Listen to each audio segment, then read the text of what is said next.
zvakanaka kuti vagone kutendwa kutendeka kwavo. Dana ndiverenge shoko raMwari kubva kubhuku yaMark chapter 5. Mark chapter 5 kubva pavhesi 1. And they came over unto the other side of the sea in the country of the Gadarenes. And when he came out of the ship, immediately there met him out of the tombs a man with an unclean spirit, who had his dwelling among the tombs, and no man could bind him, not with chains, because he had been often bound with fetters and chains, and the chains had been plucked asunder by him, and the fetters broken pieces, neither could any man tell him. And also night and day he was in the mountains and in the tombs, crying out, cutting himself with stones. But when he saw Jesus far off, he ran and worshipped him, cried out in their voice and said, What have I to do with thee, Jesus, Son of the Most High God? Father, we thank you for your word. Speak to us, instruct us, correct us, and empower us. For the glory of your name, in Jesus' mighty name I pray. Amen. Vangeli vane too much energy, saka ndoda kumhanya mhanya. Saka ndabereka rufuno vazhinji tinoiziva ndemurume unozikanwa nevazhinji waigara kumakuva kuti vanomuterekewa. Ane nyasha dzaakaitirwa naKristu dzekuti handi akatsvaga Jesu nekuda kwekuti anga asisagari muvanhu. Vanhu vamutadza, vakamutsvaka kwekugara kumakuva. Kumakuva inzvimbo inoendwa nemunhu wese, asi inoenda kana wafa.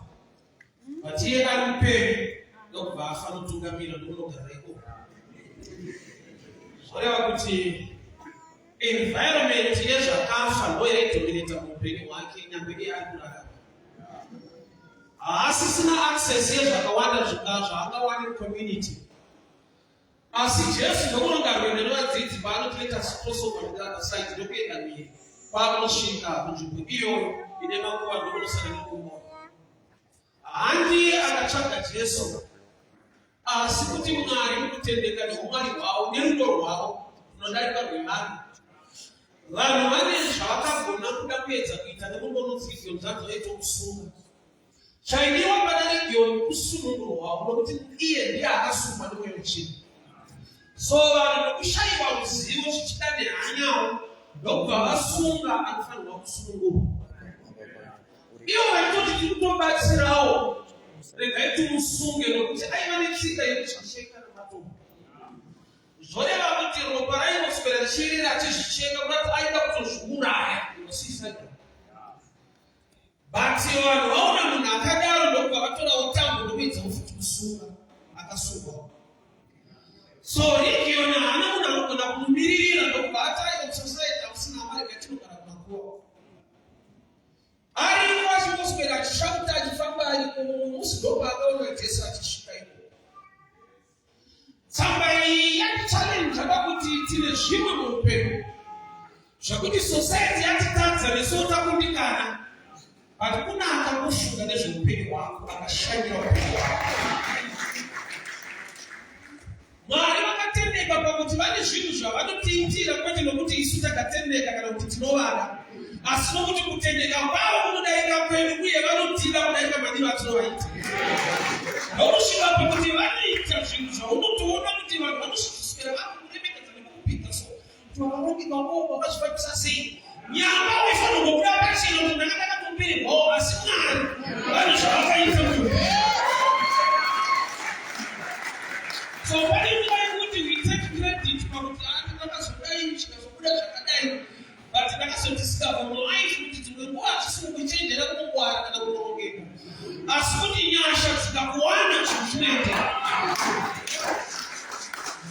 So pane chikamu chekutendeka kwaMwari chisiri musystem yekugona nekuita kwevanhu. Saadhamu ari ega mugadheni, Mwari ndovakamushanyira vakati hazvina kunaka kuti munhu ave ega. Iye munhu wacho haasiye ane chichemo ichocho. Hakuna kwaakamboona mudzimai zvekuti ane prayer request nekuti Mwari mupeiwo mudzimai wake. But Mwari ndokubva vaona hiyo. Ndichi. Radi aishi hapa tana sidara. Unaweza aishi hapa mtawe ni kuita pole. Bado haya asisia. Bado mnai mtu mkutendeka kwao. Ni Utasi sana muda story iko hapa mbona kukosa. Sasa kuti unatumai chini mind ya ngani mtendeka kwa ngani kuti napi mundu opasa chini cha. Sasa hapana hata bado wanakusana muda. Kitaka sitanye mitira isha kwa wangu so. So that is how to put chini mpe. Sasa ukitaka kutenda mali kwa kusoma pashi. Nebula kuti chini chotaka kutora for granted utaiwoka. Sasa nikishikuiti na wapo ndakatifunde because kwani kama unaongeza karibu. Shikadazo ile game verse hapo the race is not to the swift. No, the battle to the strong. But the time and chance are given to all. Sapano given bado watu kupima. Leo muda usiwoga kuronga ni hayo mwalimu akakutori katika pombo. Ukana ni wewe mshiriki.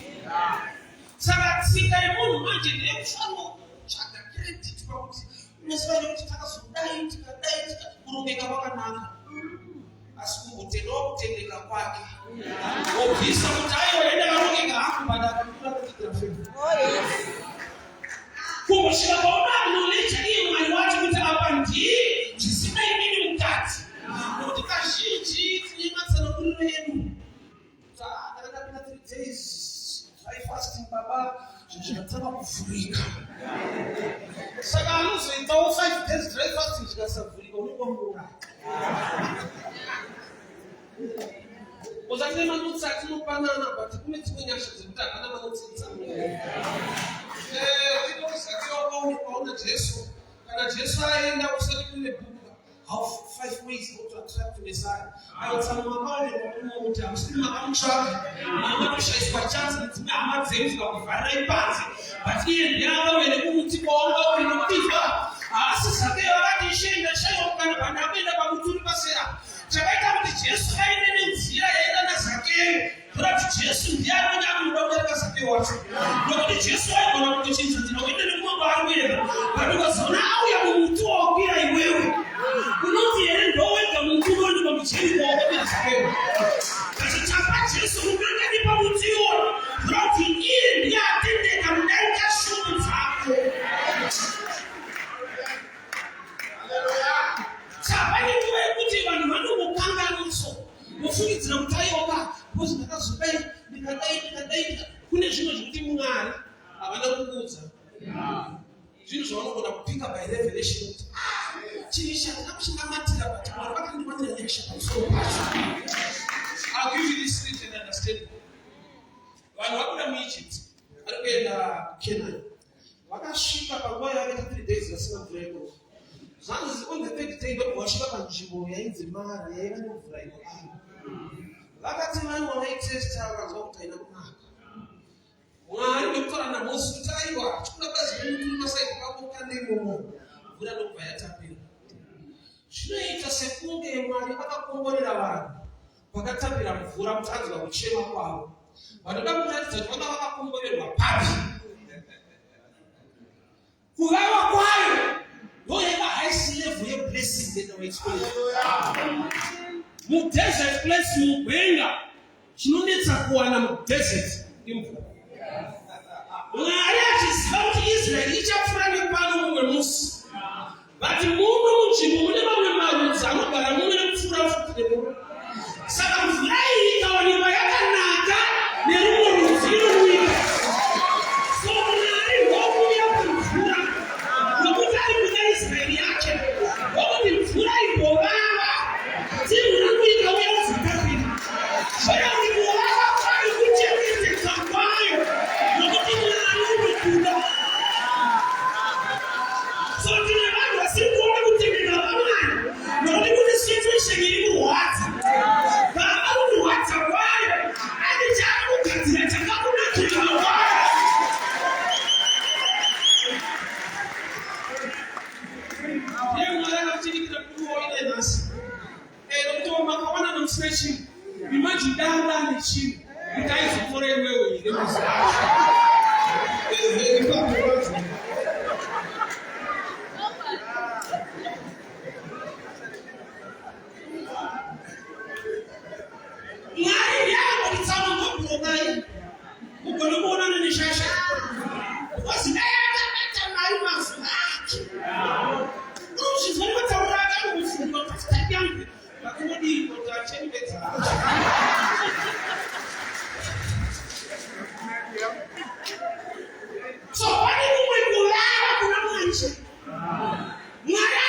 sakuri vanhu vaitora mamuruoko kutanga asina mari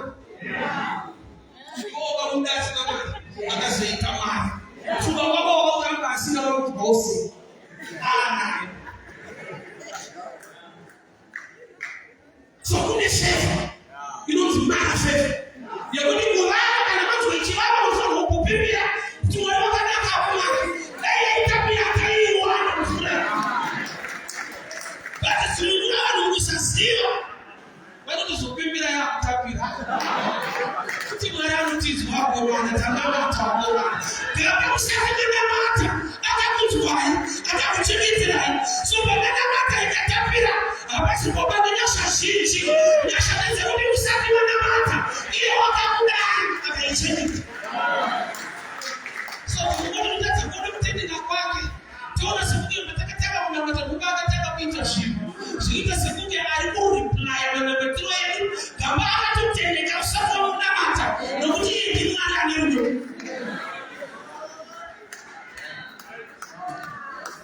akatendeka munhu asati anengetera ini ndakazozizisitava kuti handinamata timwari andine ndiri kunamata mwari anondida kuti shoko rinonditi wakadanyika tichinyika kwete chechi kwete bishop mwari wakadanyika isati ndakuziva ndobva andipa jesu akaenda pamuchinjikwa isati ndapfugama kana kunamata iye ndobva andibvira mwoyo kuti tsama rinofanirwa kupona ndokuti jesu chienda pakrosi handiziva kana mune vakagara pasi vakanamata kuti mwari tipewo jesu handiziva kana kune vakakunamata kuti mwari tipewo jesu kutendeka kwaoka saka wazoda wakunamata wakunamata mwari angokuda akatendeka mukakara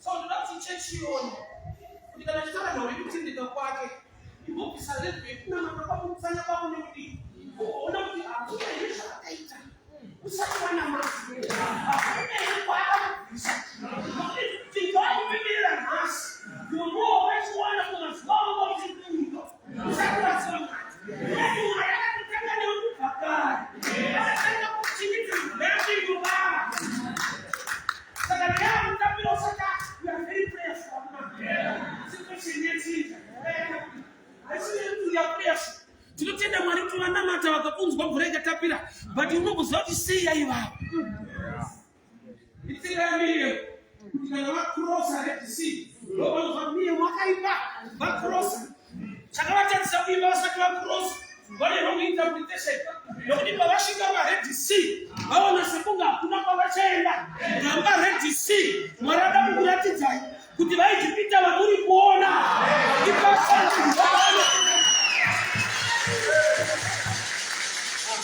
so red sea yange siri blockage yaiva nzira yekuti mwari akuratidze kuti zvinomisa vamwe hazvimisa iwewo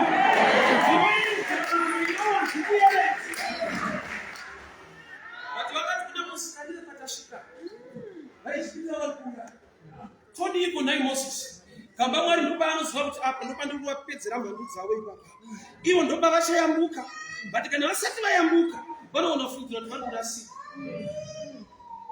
ndozvimwe zvakaoma kufamba nemunhu anonzwa mwari anokuendesai pamafudho rinorakaha ndazanabawei kuti vagone kuenda inavoita red sea but under the leadership of moses akaendeswa nekuti vanhu vakati nhai moses chii ona taakubatwa gamba hamusi kubatwa mwari anotibata vanhu vake ipapa pane nyasha dzakumirira kuti muone kunaka kwamwari saka pavakakrosa vakupembera votiudza kuti vasati vakrosa vaifana kushidza kuti mwari wete ada kupedzera vanhu nekuti havagone kuzviinterpreta mwari wakatendeka kwete nekuti wanamata but ndozvaari God is good all the time. All the time God is good. Kutendeka kwake pakabva kure. Zvichida mai vako vaine pamiri vakatokufunga kuibvisa. Hauna akakuudza enda zvudzwe munhu achitaure. Chichita mwana mhidho. Meko wako kana nhasi dai mwari andida makadiwa sisi. Nokuti kwazvanga zvakuperera. Hamusika.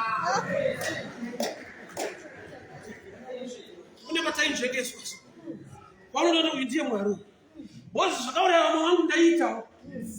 Kwatati mumba kuiva. Zvakauraya mama wangu ndaita. Ane zvimwe ndinavadzidzisa. Mwana zvote kuti hafe zveshuwa. Ndine zvatakatenda vakomana vakavaurayisa. Sei ndiri pano nhasi? I was not prayerful ndiri kupawa. Jehovha ndo aingoti tsano chingoenda ine kona yapa pano. Andina kuti kuda chini chine kuwara. Nokuti shasha dzatakasiya kupawa dzakafa. Saka mungu Mwari vakatipa kupusa kuti tichengeteke. Kota ikoda kutora unzenza tichirohwa akakurohwa iko kukatisevha. Vakatirohwa vakarwara. Bonzo vakazotora munhu wacho vakaenda naye. Isitakarohwa.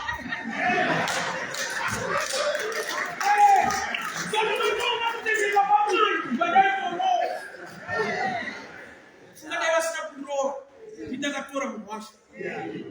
Sina mvangeli. Zvakatora munhu wacho akarohwa basi. Nzenza tinondwirwa kana kusina Jehovha. Saka Mwari vaitete tichaiwe pawa tirohwe tichengeteke.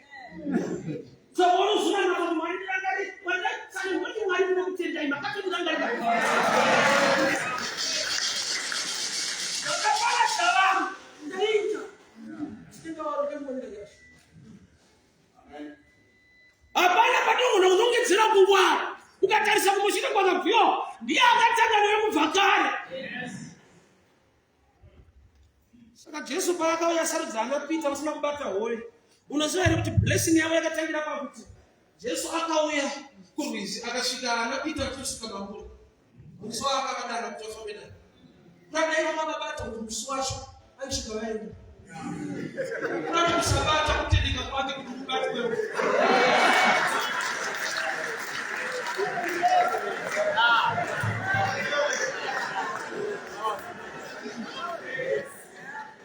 Mwari wakatendeka. Zvekuti kana wakunamata nekumuka nekumutenda, tarisa kunoshuva. Kune nyaya dziripo.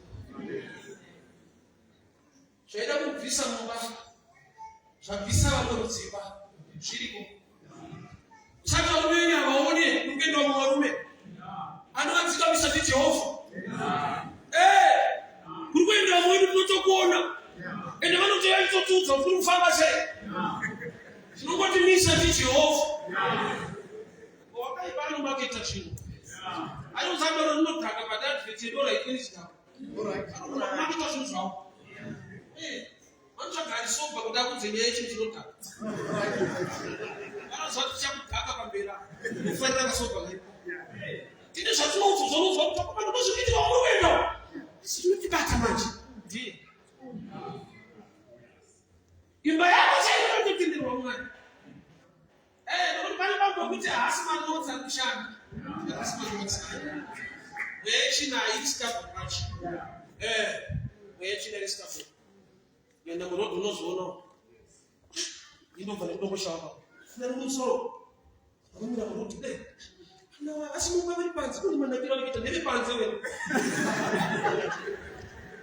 Vana vatori timurisi haitoreki. Nyasha dzikashayika beauty haishandi. Life isina kunje kuda ufunge. Patasa anyumba nani kwa zuri zvakachinja nazo. Kutendeka kwa Mwari. Kutendeka kwa Mwari.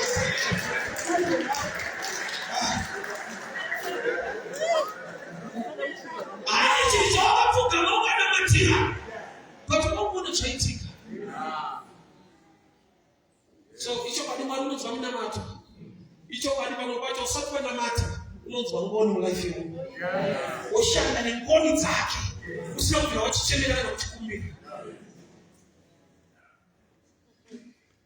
Saka ndaende kuri kunodzirikiona ana kuti Jesu ndiri kuno. Jesu ndiye akaramba kuenda kuenda kumakuwa. Kusingaitwene vanhu munotora munhu. Kune vane vanhu munorasa munhu. Ati Jesu akaziva kuti probation ndamboparidza kuti kunoametsana. Vakadzikwa probation ndambotsana. Kumakuwa kune vakaza kuti kunoametsana vafanira kuendeswa nehama dzavo. Vari kuchemba nematombo. Ropa rinoposa Mwari akatitora kwacho. Fanike type yangu Mwari akatitora kwacho. Mazuva anotanga kuparidza pasiti yekuwadzana. Wanda inoona wakauya kugara nezvanza wapera. Kana uri kupona vanona kupfira. Kwakatitora kwacho. Iye hake Mwari amene kunokuzitora vanhu vake. Vekuti munhu ukamuudza kuti ndi Jesu andidana anoti azviite kwatokuziva. What is it that says, just to dream or not to go and preach? I say, stay here. This son of it, you know, I tell you. But when you special pass, type here is an icon. I see Jerry not to whatever play the place, Jerry. But Jehovah take the Yasha's house. The other one of our location of Tilana. No one else will say, you want to see that name. Once I went out, I was happy. When I went back to my house, you would tell me, well, so I will eat up to take a party. Could have never shared that, but they got to be my cool. The moment she says, you know, I went to my house and moved from my stove. You saw that. I didn't have a time when I moved out, you're on the channel. Yeah, I did that. So we will not take the government. We don't come Mwari. I said that they didn't demand. What are facts? What do you think of facts? Because when you don't understand purpose, you block blessings. One nation is the same proper facts. Ugasazia consideration. No matter what we do, no matter what give us today, our daily bread, not our chiwache and it's our as not follow chiwache. That must be a gift. Somebody buy the pachino, I will give a chain. You need to get you the child. Babukumira, Chiwachen, Babutma, Chimaso. People see the Morasika. Look at I don't look at my face.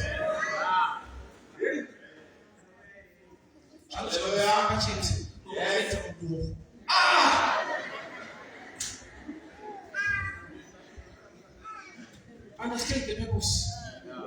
Religion is awakening when the nation can manage. You don't go nearby. Just understand the world. Could I not see? Could you get a sound? Mara na muda mwingine. Vangeli kinalook cheaper. Nokti bashiji wana kuna kutorania chao kutisu. Na Yesu kwa Yesu takafanya night kadi. Kiona kwa tikiri kumakua. Ngona shajenti. Anamushenza batindia akasiba. Kutikuna akarasi kwa neana. Aliboda visitation ya mpenzi. Ama tambo wabidaya sili Yesu ama tasita basa Yesu. Sili Yesu abudaya unakumira ni weka na nini. Sababu wana ukamina nasi. Anda kutenda. Kutenda kwa.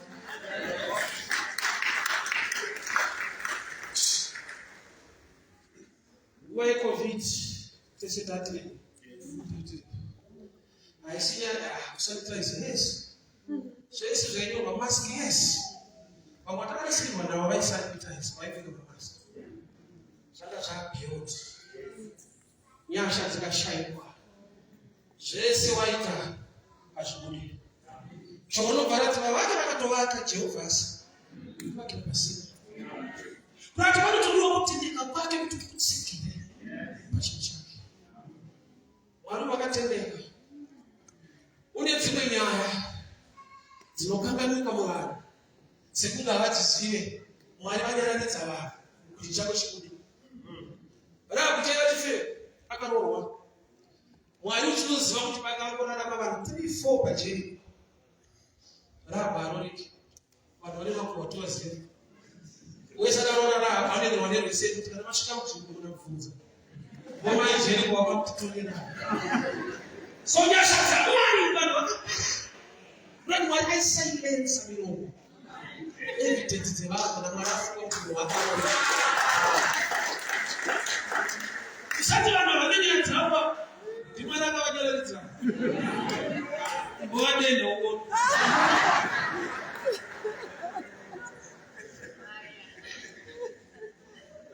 Asilenga kuna mwana mwingi.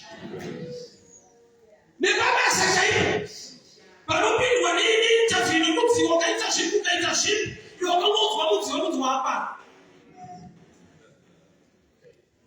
But what time very Monday? We're going to finish. That's why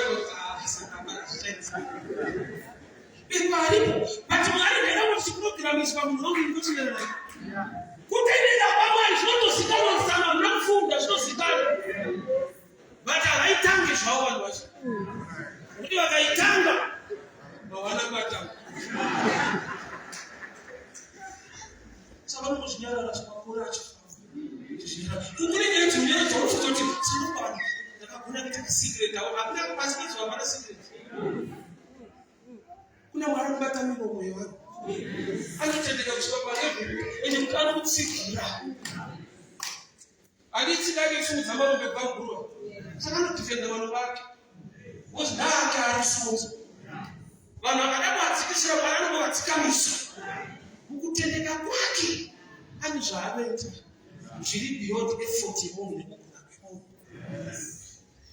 Daud sana matrix akawanda 5 ways to make it this way but then life is stubborn. Oya Joseph wakamuchinja shibaki ni ngombe wakaita pata trade wakadiwa wakamtega nima sasa shakapea mzalira akapea manote sana pele robot walesena trade kuitometa ndamuta kwa usisikira basi mtendeka kwake kuna bana kuchinja. There are times that we take things for granted as people are not every day go. But I will be East talking town. That the place is good. Yes, it's not safe. We change more for our municipality. I want to make it to change to South Africa. Look at social media when you've seen a lot. Pastor, I know you have a church. Matozano be the back service. What to smooth the food to West. Not offering the matters. I not to pay my phone. Ya go to office, no office.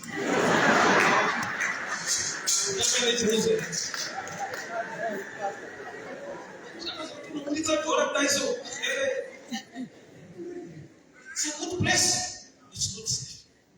Oh, we are going to the place is not good. Could you tell them I safety? Wakuru. She was at no ignore that you shouldn't be back and teach your mother. I believe very well with old people. They often from any mistake by the Rocky. You can discover two nice children who never understand. You know, we were not sinner, but the baby were another young. So what I wanted to focus in the Shuneta, who that's the thing that I wish I never should eat. Who don't know you know, I'm not going to say much.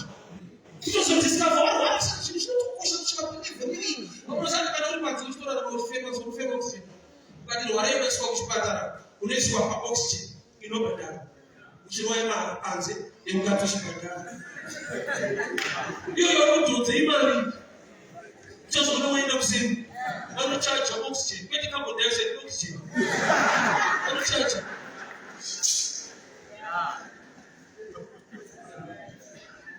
What did they about you? She was not to the motor, you don't move on one. Who said Allah? What if it's a Japan most? Papa should have come. Why is that?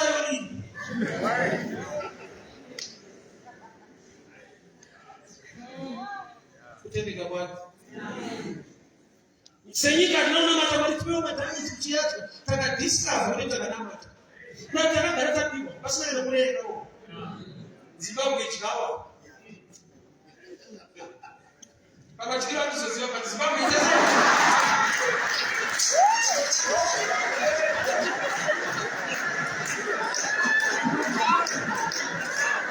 Chingwache.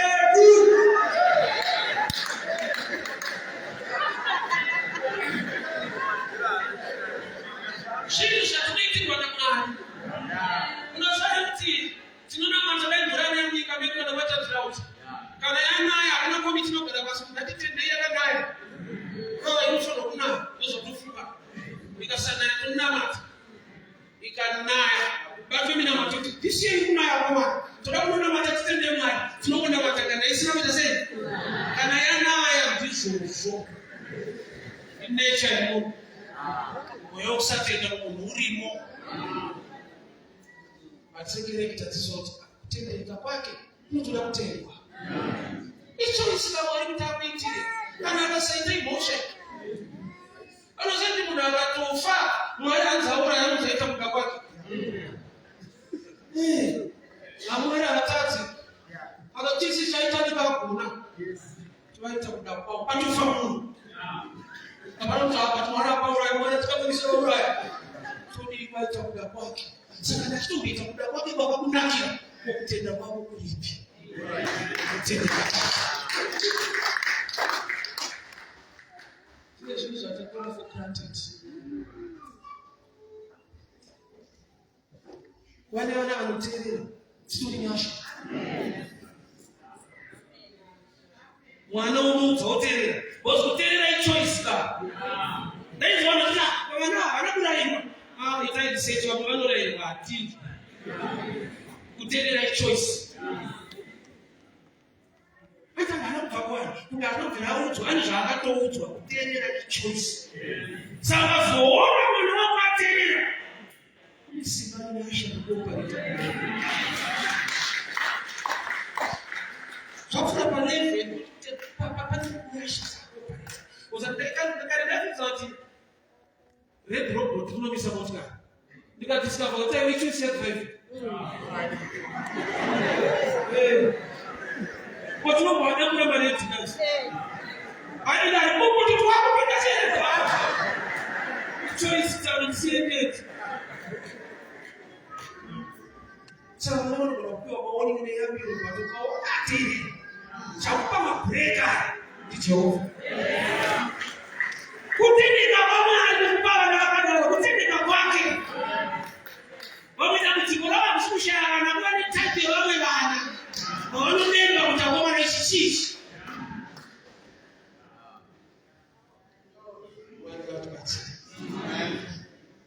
Tenda tendeka kwake. Ukura akatendeka.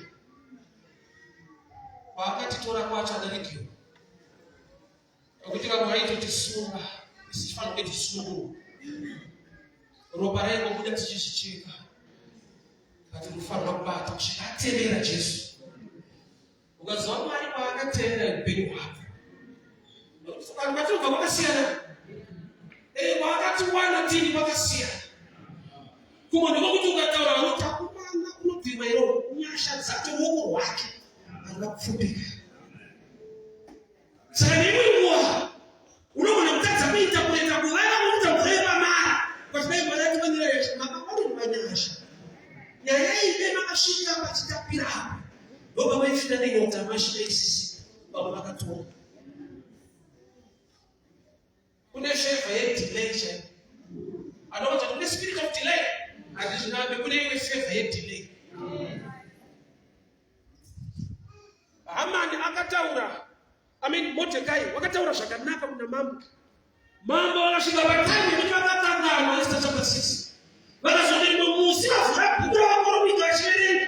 Vakati uyo akataura akaitira zvakanaka akaitirwei. Zvikanzi hapana. Ndobva vanomba kuropafadzwa kubekuseni. Bekuseni imomo ndokuya Hamani achibuda musoro waMordekai. Kureva kuti mukanganyoingwa kwaikavhera dhei raanoda kuzatamba. So pani munhu kama kwakatomunakira. Kurati dzinokuwa kumwe kuverwa ifeva. Hakuna nakuchema nikudiwa. Pakati na pakatanga kukuisa. Kuchema nikudiwa so. Unomoriziwa kuda uresesa. Mucheneza munhu. Ndenda chayo kutakuma ndenda karamba. Nokuti nana asingakufarire hata hate you. Unachiwa achita I love you. Love is nasi kufarira anogona manifesta singa anokufarira achida kuapiswa hapo panotorwa mazakana apata hate you anoti I love you wozona wamo love kuti he hates me sababati na matiro kuti zvamwaite zvinozofanira kuitika why nokuti kune zvinhu zvakanaka sina kunakira Saka Mwari unotendera kuvava kwazvo kuti ugone kuzoziva dai ndakabatira pachinji dai chakandinakira mazuva ine mazuva andainwa taida rinoti kunyapira so kaenda kuchero sokazoya kunokuta ndaipota tidzivira kunyapira anonzi mafaro karunyika kakupenga nepenga kana chitara kumafaro kuenda tuswera kuti so Mwari wazondinobaya kudakunakata pacho akoti ndakutorefika nobata simwana wakatendeka imagine yaita kwana mauta mazuvewa utaitenga nemakombi watu woga nao tena iko Mwari wakatendeka zvokuti uzoona panguva ino ndinoimaisa zvinhu vanofa so panenge ukakuoneserwa unoona kuti asi Mwari wakatendeka zvichiwana dai gemi rakaita mazuva edu aya ekuenda kuzvivanhu nepasiko watoona mota kawo iraraiko kutendeka kwaMwari wadai zvakaita sezvazvo zvinofunga mazuva iwaya kwaisa so Mwari vakatida kubva kudhara ndichisheva zvimwe zvinhu zvandaichemera mazuva iwaya nokuti ndaichemera nezvinotouraya upenyu hwavo kune zvakanaka zvisina kunakira nekuda kwezera rauri Mwari zvaasingatendere kuuya pauri nokuti vanotokuda ende vane mufungo wakanaka ramangwana rakanaka neupenyu hwako saka vanoti ikuwa yekutenda Mwari kutendeka kwake unogona kuti kutendeka kwake handisi kuona saka ndakuratidza kusakuona ikoko ndikoko nokuti zvingaitika zvaunoda asi zvisina kutendeka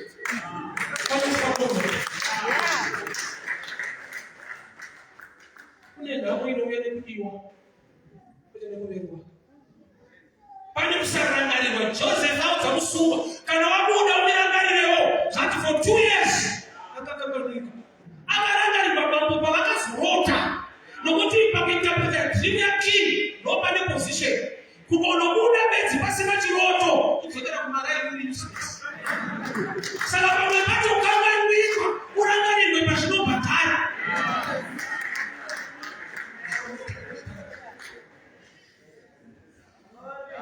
you have to reflect on yourself here. Sei waiti Mwari havana kutendeka pakaitika problem inyaya yekuti havana kuziva kuti kuvaka kwemvura yemara vakakafungwa inini kuti ndikafura neko mangwana ndiva nemvura yekurova manezera zvaita kumashure Mwari ava nemufungo wakanaka nokuti dai sina kunetsa kumashure ikoko hazvaiguma zvakanaka muna madzisi ndakona kutendeka kwavo uspane dhimwe ndakadaro so Mwari zvaida kuzobatika dai yakabatika mukore iwoyo yenge yakadodha maproblems akawandisa ndaikajoy hauzivi nokuti kune vanhu vane nhamo nekuda kwekuti zvinhu zvakafamba zvakanaka makesi mazhinji edivorce unonzwa haisina kuti zvinhu zvinenge zvaoma zvinenge zvakunyatsofamba saka Mwari zofambiswe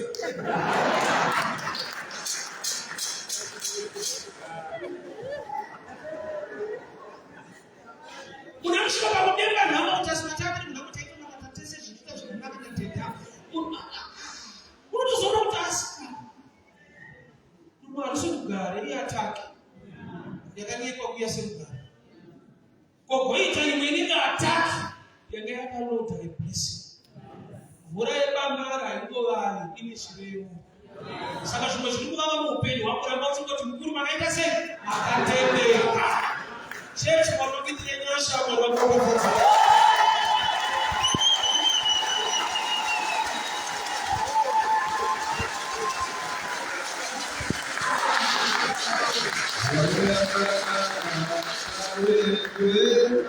Mwari vanokuudza